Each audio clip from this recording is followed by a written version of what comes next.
Orta ixtisas təhsili müəssisələri üzrə qəbul nəticələri açıqlanıb və Sumqayıtın 2 kollecinin göstəriciləri diqqət çəkib. Sumqayıt TV az.edu.az-a istinadən bildirir ki, Azərbaycan Milli Konservatoriyası nəzdində fəaliyyət göstərən Sumqayıt Musiqi Kolleci ölkə üzrə ən çox boş plan yeri qalan kolleclər arasında ikinci yerdə qərarlaşıb.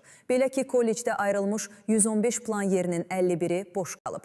Bu isə ümumi yerlərin 44,35%-nə bərabərdir. Statistik göstəricilər, musiqi ixtisaslarına marağın azalması və ya abituriyentlərin seçimlərində baş verən dəyişikliklərlə bağlı müzakirələri yenidən gündəmə gətirib. Digər tərəfdən Sumqayıt Dövlət Universitetinin nəzdində fəaliyyət göstərən Sumqayıt Dövlət Texniki Kolleci isə əks nəticə ilə diqqət çəkib. Kollecə ayrılmış 194 plan yerindən cəmi ikisi boş qalıb. Bu da ümumi plan yerlərinin yalnız 1,3%-ni təşkil edir.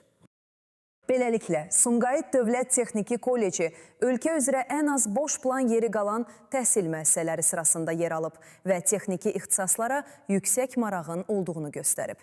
Qeyd edək ki, ölkə üzrə kolleclərə ayrılmış ümumilikdə 8144 plan yerindən 677-si boş qalıb. Bu isə ümumi plan yerlərinin 8,31%-i deməkdir. Bəs sizcə, Sumqayıt Musiqi Kollecində plan yerlərinin demək olar ki, yarısının boş qalmasının səbəbi nədir? Fikirlərinizi şərhlərdə yazın. Hörmətli izləyicilər, Sumqayıtla bağlı xəbərləri izləmək üçün Sumqayıt TV-nin YouTube kanalına abunə olmağı, Instagram, Facebook və TikTok platformalarımızı izləməyi unutmayın.